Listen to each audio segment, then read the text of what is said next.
शहर के कॉलेज में पढ़ने वाला अमित छुट्टियों में अपने गांव आया तो उसकी मां बोली, मेरी सहेली चंदा आई थी। वह और उसकी बेटी रंभा तुझे बहुत याद कर रही थी।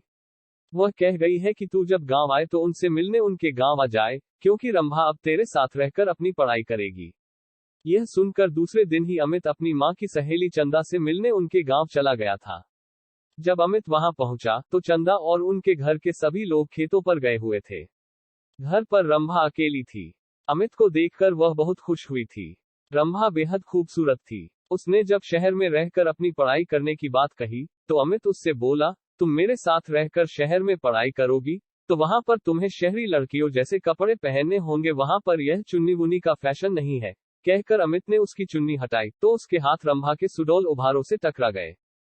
उसकी छुअन से अमित के बदन में बिजली के करंट जैसा झटका लगा था। ऐसा ही झटका रंभा ने भी महसूस किया था। वह हैरान होकर उसकी ओर देखने लगी तो अमित उससे बोला, यह लंबी चौड़ी सलवार भी नहीं चलेगी। वहां पर तुम्हें शहर की लड़की की तरह रहना होगा। उनकी तरह लड़कों से दोस्ती करनी होगी। उनके साथ वह सब कुछ करना होगा जो तुम गांव की लड़कियां शादी के बाद अपने पतियों के साथ करती हो। कहकर वह उसकी ओर देखने लगा तो वह शर्माते हुए बोली, यह सब पाप होता है। अगर तुम इस पाप पुण्य के चक्कर में फंस कर यह सब नहीं कर सकोगी तो अपने इस गांव में ही चौका चूल्हे के कामों को करते हुए अपनी जिंदगी बिता दोगी। कहकर वह उसकी ओर देखते हुए बोला, तुम खूबसूरत हो, शहर में पढ़ाई करके जिंदगी के मजे लेना। इसके बाद अमित उसके नाजुक अंगों को बार बार छूने लगा। उसके हाथों की छुअन से रंभा के तनबन में बिजली का करंट सा लग रहा था। वह जोश में आने लगी थी। रंभा के मां बाप खेतों से शाम को ही घर आते थे, इसलिए उन्हें किसी के आने का डर भी नहीं था।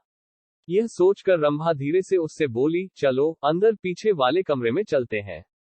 यह सुनकर अमित उसे अपनी बाहों में उठाकर पीछे वाले कमरे में ले गया। कुछ ही देर में उन दोनों ने वह सब कर लिया जो नहीं करना चाहिए था। जब उन दोनों का मन भर गया तो रंभा ने उसे देशी घी का गर्मागर्म हलवा बनाकर खिलाया। हलवा खाने के बाद अमित आराम करने के लिए सोने लगा। उसे सोते हुए देखकर फिर रंभा का दिल उसके साथ सोने के लिए मचल उठा।